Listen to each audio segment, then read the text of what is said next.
We have an awesome panel of alumni here to talk to you about questions you have about what happens when you depart here and attend the college of your choice.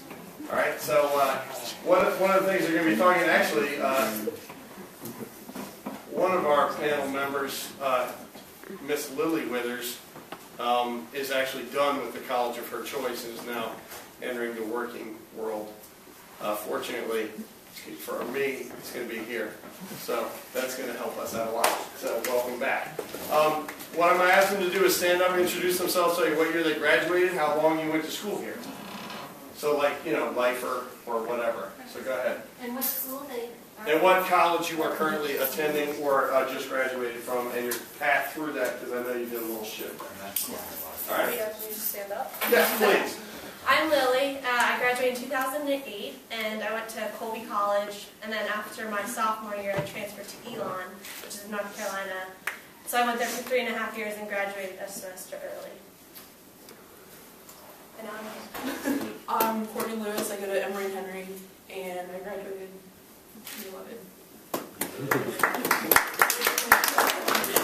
I'm Kelsey. I graduated in 2010. I was here for 5 years. And my first year, I was at James Madison. And then after a year there, I transferred to Nova. And next year, I'll be transferring somewhere else. I'm Jack Byers. I went here for 14 years, and I now go to UVA. I'm Max. I went here for 2 years. I graduated in 2010, and I went to USC, but I just transferred to UVA. I'm Alex Holcomb. I graduated in 2010, and I'm at UVA. And I was here for 11 years. Brooke Robinson. I graduated in 2011. I was here for 9 years. Now I go to Vassar College. I'm Rachel. I graduated last year. I went here for 6 years. Six. wow. And I go to Hobart Williamson.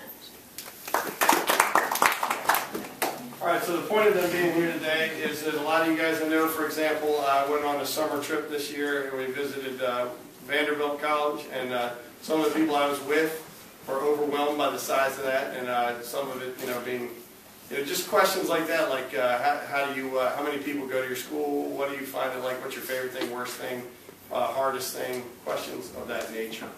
Okay, so who wants to be our first test pilot? All right, good, thank you. All right, Alex Adams, please. All right, I have one for Courtney. Do you like college? I love it. What do you like about it? Everything. Freedom from being home. And I get to do whatever you want. You just have to make yourself go to class, but it's not hard. It's pretty easy. It's fun. I have one for Courtney. Do you miss Wakefield? I do. Actually, I miss people. My college is, no, not really that. It's small, so I still, it's kind of intimate, like you still get to know people, but I was here for 10 years, and so I kind of grew up with everyone that I graduated with and people that I know, so I do miss it at times. So the people that transferred, let's hear your reasons for transferring, and also like what you look for in your next college that made it your new college of choice. Because as many of us know, your college of choice doesn't always stay your college of choice. Go ahead, Lily, you start. I transferred because my freshman year I played on the volleyball team, and I was always traveling, and so I never got to have like the freshman experience. I never got to go to anything with my classmates, and so I never got to really know anybody. And in college, like Wakefield, it's very comfortable here and you just know everybody, but in college you really have to put yourself out there and go up to people and meet them, and people aren't just going to come up to you.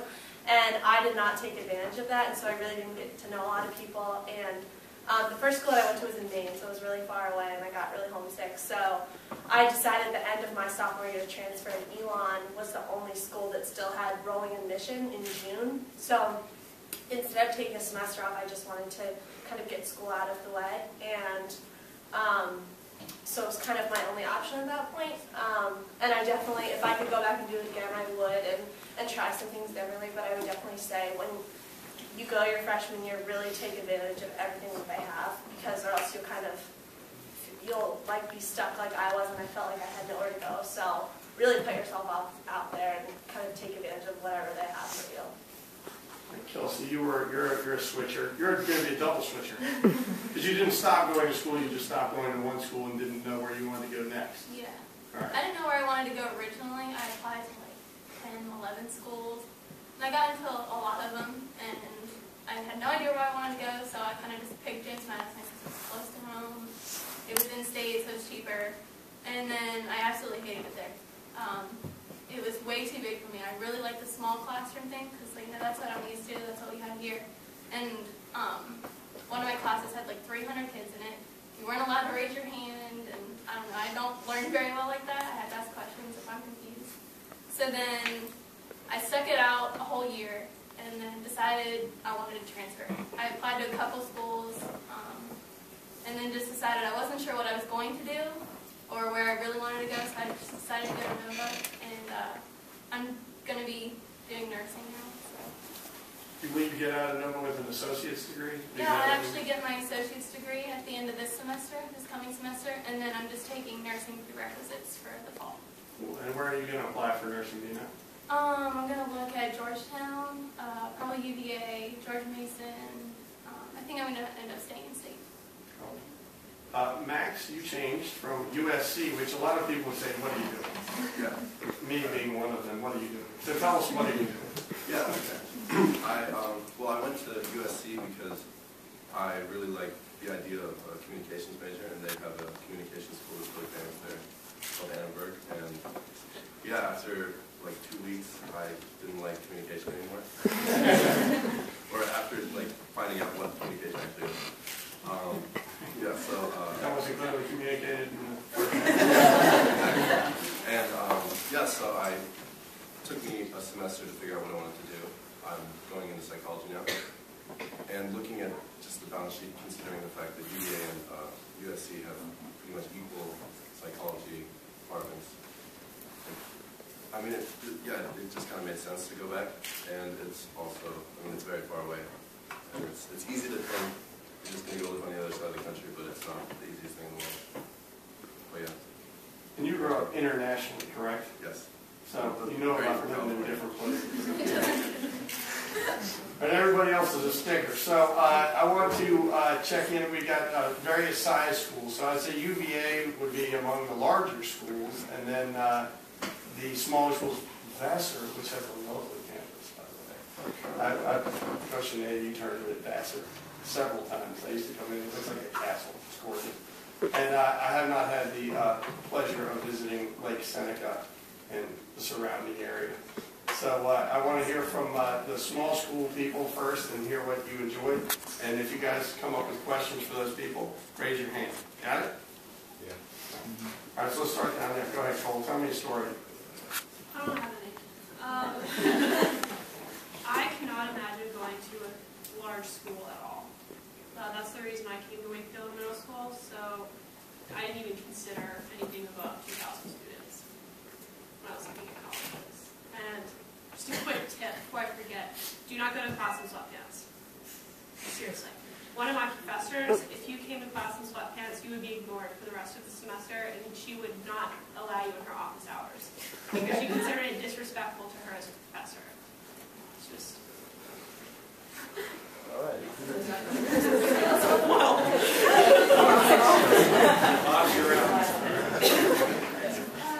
Vassar is about 2,500 students, which is still really small, but I love it because I know a lot of people and then I don't know a lot of people, so I'm always meeting new people, but I do it's a really great tight community.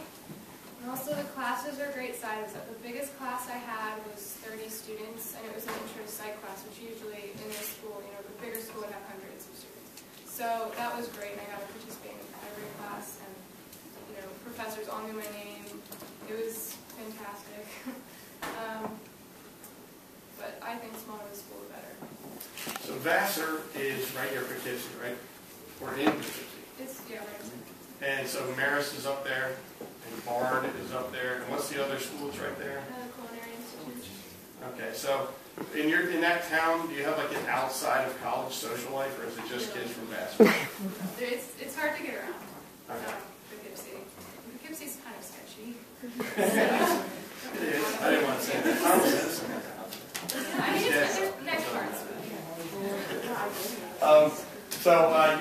people. Holcomb, tell me the biggest challenge of your freshman year that you experienced at UVA.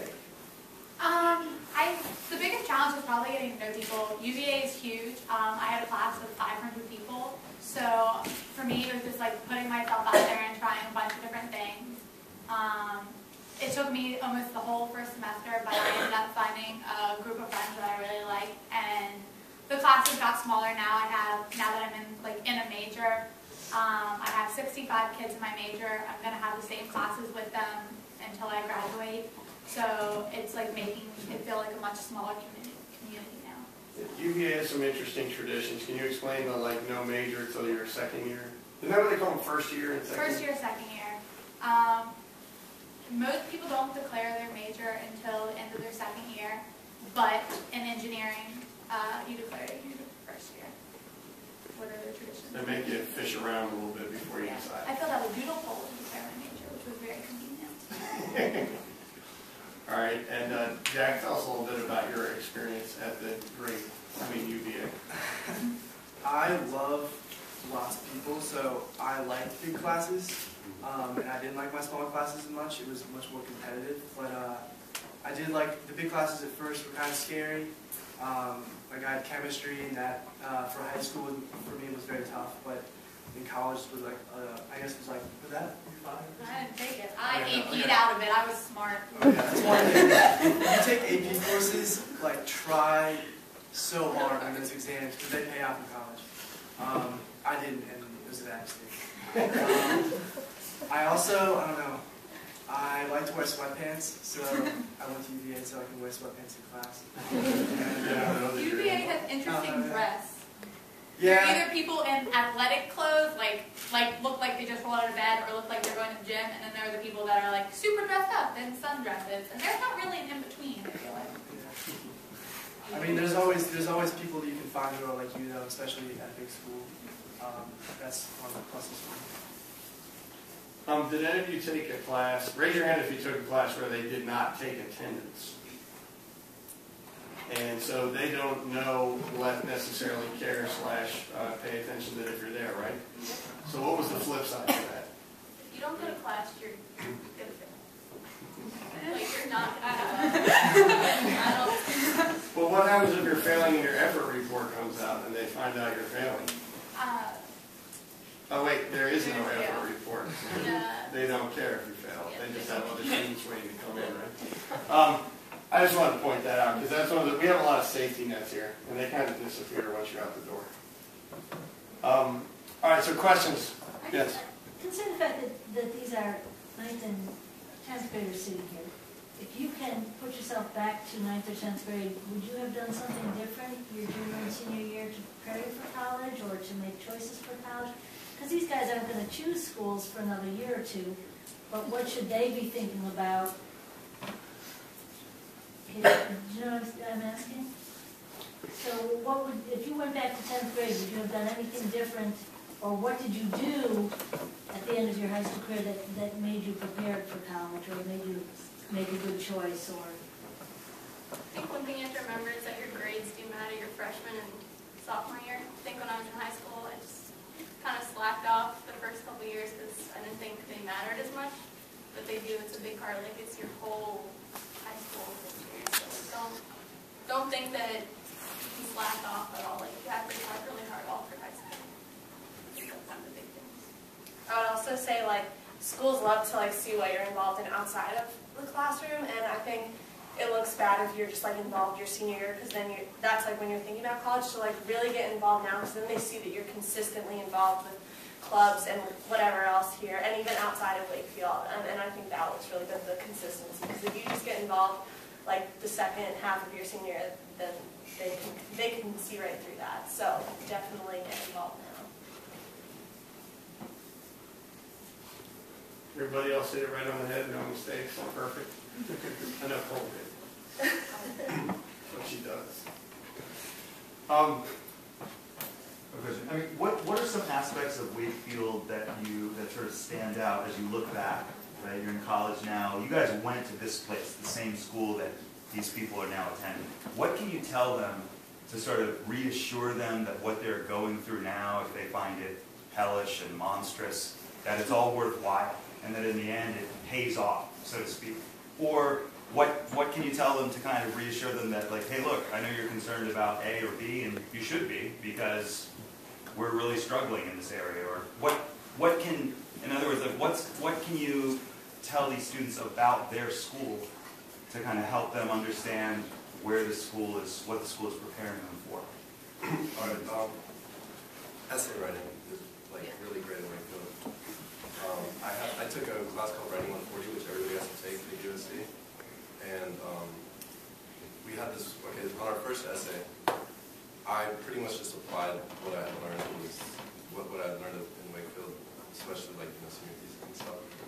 And it wasn't really that hard to write the first paper. It was 6 pages. It's just crank them out. And everybody else in the class was having just the hardest time ever. And it just, to me, it was kind of weird because I knew that anybody in my class would have just, I don't know, just cranked out the paper just like me. But not most other schools don't prepare you like that. And essay writing is really one of the more important things in college. So it prepares you a lot. Depending on your major. Yeah. Yeah, Patrick, what is it? So, since we got done earlier than them and had less stress, you had more arguments. So, that's all. I guess, yeah. I'm in the engineering school, so we had like one English course, I guess, that we had to take, and I mean, Wakefield prepared me for that. That was a joke. But besides that, I don't really write papers. I think this semester I wrote a 2-page paper. That was the longest paper I wrote. But on the other hand, I was in Calc 3, so Wakefield, I don't feel like prepares you as well for the math side of it. But it prepares you how to learn for it. So like I was struggling with it and knew how to find help and ask for it and figure it out. So. Yeah, my roommate went to Dominion High School, which has 5,000 students, and she has told me she goes breeze through. And we had to write a 5-page paper for one of our classes, and she broke down in tears in our room because she was nervous about how long it was. So it's not that much, guys. It's easy stuff you're doing now. It's getting you ready for what you have to do. When you get into college and they tell you to write a paper, you're just like, really? Like, it only has to be 3 pages? Really? Like, I'm used to writing like 5, 10-page papers. And so you crank them out like, just like that, and you'll get an A on it, too. That's a good sign. Cranking out's important. I also think, like, here we take 2 English classes, and everybody that I met in college, they only take 1, which is like a literature, like writing-based class, and basic grammar. I mean, a lot of people don't know how to do, and so when you do peer reviews, you notice the different writing style. And you're used to diagramming sentences, and you know what all of those things are, and you know how to make a good sentence. And I think, I mean, something as basic as that is so important, and it was so helpful, because most kids don't get that opportunity to have 2 English classes. And I know it kind of seems horrible now, but it really does help. So, because you don't have grammar classes in college, so.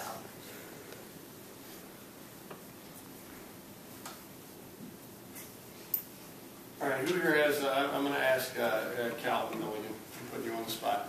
Calvin, you're going to college tomorrow. What kind of college do you think you're going to? And then I want you guys to comment on what Calvin said. Where I think I'm going to? Yeah, like describe where you'd like to, like what you want your college experience to be as a freshman in high school. Because I mean, I've read the essay I wrote when I was a freshman. It's pretty funny sometimes. What's it going to be like? Big, small. What are you going to do there?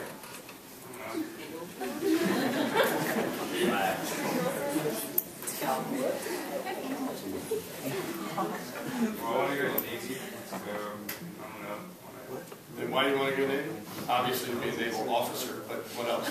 Like what branch of the Navy would interest you? I don't know. I want to be like an engineer.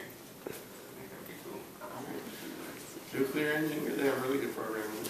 I don't know. I'm sorry, I'm looking at you. Dress that said you do. Alright, so if that's what you want to do, engineering at Navy. Alright, so tell him what he should do. You're an engineer, spouse. You're talking to me? Or Yeah, I'm talking to you. Jack, you're an engineer too. Yeah. All right. You spout also. Engineering is awesome if you, like Alex earlier said, I also struggled in high school with math, and then I applied for engineering at Virginia and came in and didn't do too well. I had Calc 1 for a semester and got a C+ in it. Like, I was really bummed about it, but then turned it around, started going office hours and stuff for Calc 2, Calc 3. I just finished DiffyQ, and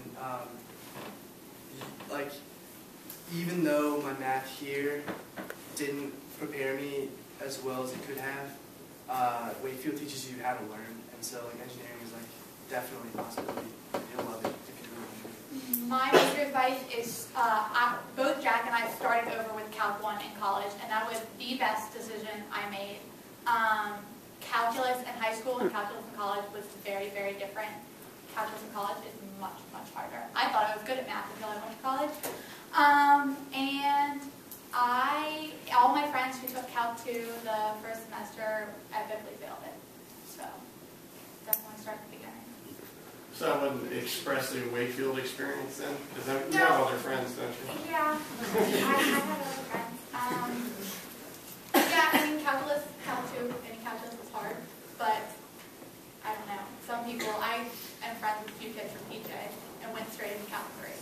So I think it's different, but that, on the other hand, with the English is a struggle for them. So I think it's all just give and take, but Wakefield definitely teaches you how to learn and just it. Yes, in the back, Bailey. Those of you who play or played sports, was it a lot harder on you, or did it was it time management that was like built into you with study halls and everything? Did that help a lot? That's going to be Lily only. Actually, Sorry, I forgot to sorry. I actually got better grades the fall of my freshman year than I did the spring of my freshman year, just because you're so busy that free time that you do have, you have to work. And then in the spring when I didn't have anything to do, I'd be like, I have all this free time, I'm going to take all my time. And then I would end up, and then I would like think I was doing well, and then I wouldn't. And so it kind of forces you to really do your work and like manage your time really well. And I think so many people here are involved in sports, and you guys all know how to manage your time pretty well. And so you kind of just like go right through it. And on a team, that like kind of becomes your family and your friends, and that's like who you hang out with the most, especially during the season. So you just kind of have to be prepared for that like you're generally not going to kind of go outside of your team as much. And my sister, I mean, she's downstairs talking to the juniors and seniors, but she's on the soccer team at Lynchburg, and those are all of her friends. Those are her roommates, and that's who she's with, and she loves it. It didn't work out for me, but it definitely can. So. Well, tell us the story. It's a much different attitude. In swimming, I don't think most of you swim, but you kind of joke around when you're in the lane, when you're waiting between sets. College, during practice, you are at practice. It is serious, and it's just very serious.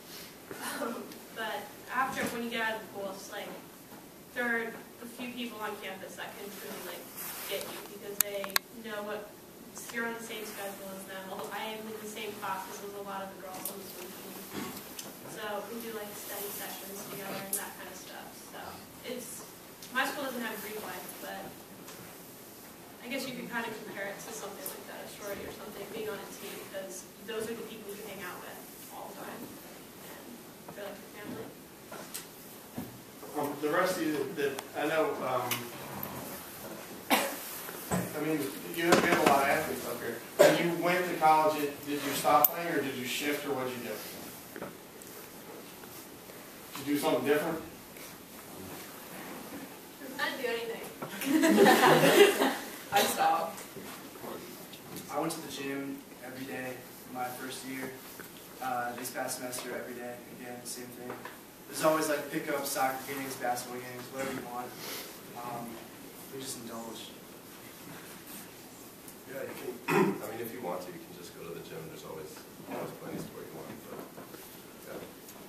Do any of you guys belong to clubs or any of that? Not athletic clubs necessarily, just student activity clubs. Can you describe it? you describe some of the offerings that you see and or think about or do. Should I answer the sports question first? Whichever one you want to. Okay, answer both. I played like 13 seasons of sports in high school. I got injured my senior year, so I wasn't able to play my beginning of my freshman year. So I had to find other things to do. So I ended up getting involved in theater. I joined a student organization and assistant directed tech and did a bunch of things. Actually got involved in a sorority. Ended up hating it at first, ended up loving it now. I just say try everything. There will be like student fairs at the beginning of your freshman year, and I literally put my name on probably like 50 different email lists and tried them all and figured out what I like, and now I'm involved in the ones I like and don't do the ones I don't. So, yeah. I think that's one of the biggest things is get involved in college. Like whether it's sports or any kind of club, you would just put yourself out there and do it. I wish I had done it. I think my experience at Jamie would have been a lot better. Nobody else trying anything? Well, does anyone here celebrate Kwanzaa? Okay, I went to a Kwanzaa party. This party, it's really cool. They like wear grass skirts and dance, and it's really cool. I mean, I think in any college setting, you need to try everything, and where else am I going to go to a Kwanzaa party? So. There's also clubs for any interest, even at a small school. At my school, there's like a circus troupe, there's like a million different theater clubs, acapella groups. I'm in an animal rights group. There's political groups, all sorts of, like everything you can imagine, basically. So if you're interested in something, either you join a club or you start a club.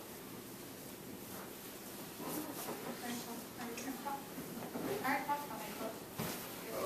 You can go.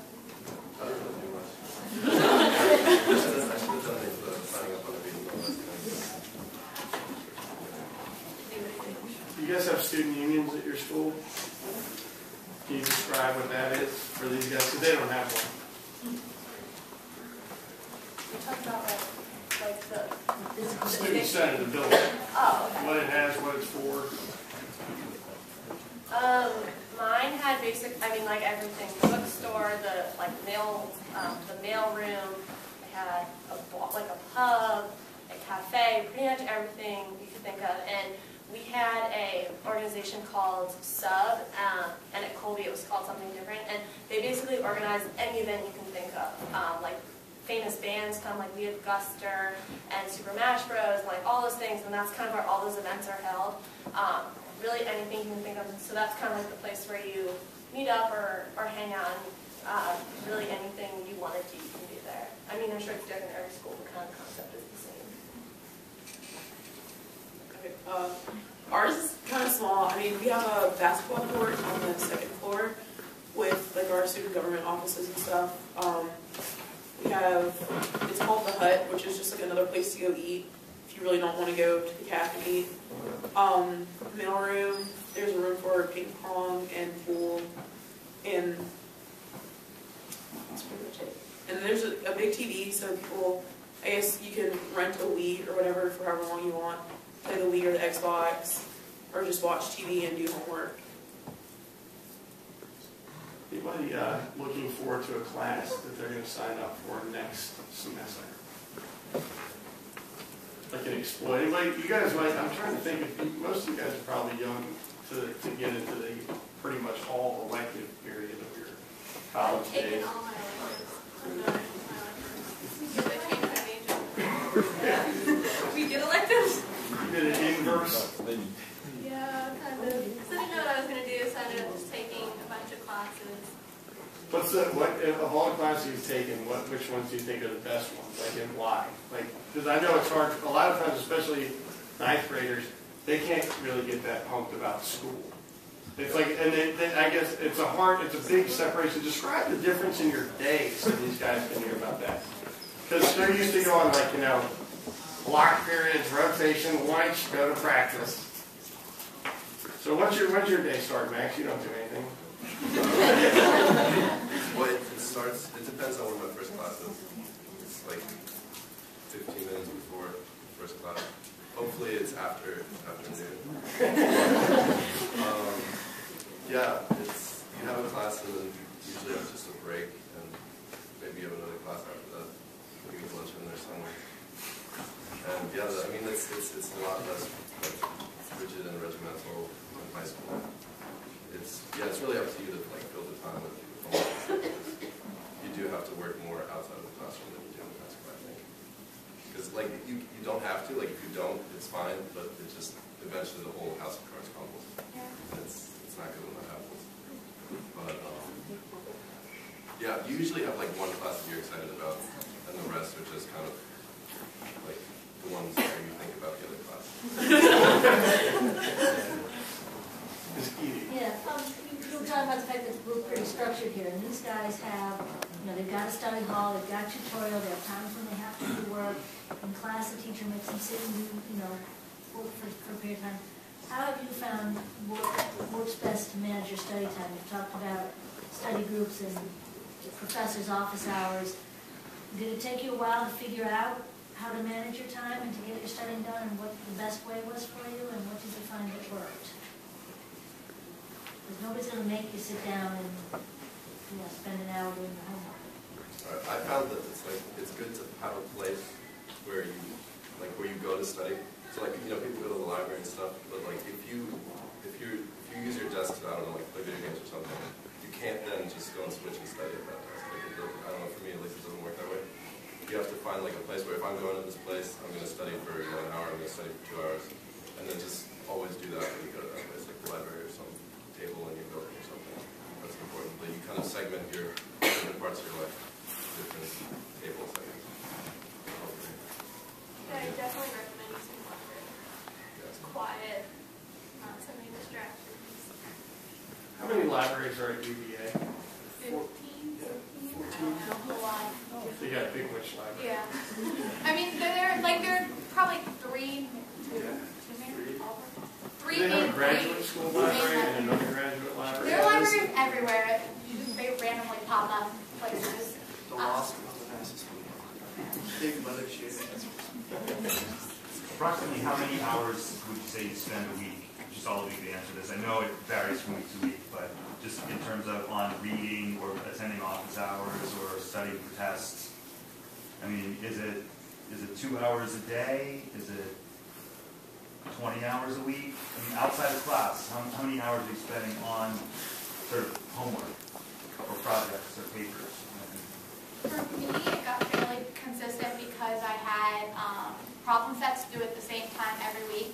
So I guess it depended on how many, I guess 2 hours per hour class you're taking. So you're taking like a 3-credit class, you're supposed to spend about 6 hours outside of the classroom for the engineering school. My one professor, he told us that we should be spending about 6 hours for the class we took with them last semester outside of class during the week, and probably upwards of 10 for the one we're taking next semester.